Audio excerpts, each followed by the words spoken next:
If variety is the spice of life, then Remnant 2 is a blazing hot video game vindaloo. It can barely go half an hour without throwing some weird mystery box at your feet, and only half the time do its contents pop out to kill you. As someone who deeply distrusts the Skinner box feedback loops of cooperative looter shooters, Remnant 2 completely bypasses my cynicism about the genre. It does this by giving me exactly what I want from gaming, namely unique and exciting adventures with my pals that never rely on numbers going up to keep me planted in my chair. Remnant 2 is a deceptively complex bit of game design. It takes the over-the-shoulder shooting of Gears of War, welds it to Dark Souls' twitchy dodge rolling and checkpointed level progression, then feeds it through a procedural generation algorithm that randomizes not just level layouts but the entire structure of the campaign. Everything from the bosses you encounter to the quests you embark on may be completely different from another group's adventure, and you'll fittingly only ever see a fragment of what the game offers in a single run.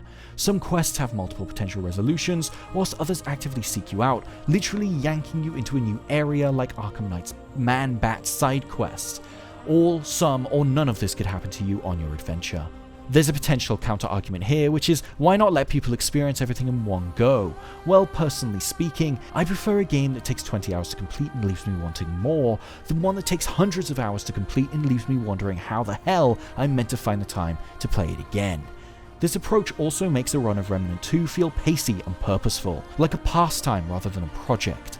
Remnant 2 wants to fit into your life rather than consume it, to give you a complete feeling experience in a reasonable time frame, while leaving the door open if you want to come back. It's an attitude I respect. As a list of cool things to see, Remnant 2 is longer than a toilet roll, but you can see a lot of weird stuff on social media as well, and you won't have to pay 40 quid for the privilege. Fortunately, behind Remnant 2's surreal sightseeing tour is a thoroughly entertaining shooter. Mechanically, it gets the basics right. Movement is breezy, but not weightless. The starting weapons are satisfying to wield, and your dodge roll is nimble and has a generous invulnerability window. More broadly, the way Remnant 2 filters combat encounters into its procedurally generated levels impresses. Enemies attack from all angles, requiring you to be constantly vigilant about your own surroundings. But it isn't an endless, shapeless onslaught either. It ebbs and flows between tense and intense. Overall, though, combat is both entertaining and rewarding. The same can't be said for Remnant's overarching narrative, however. There are tons of interesting stories hidden within Remnant's world.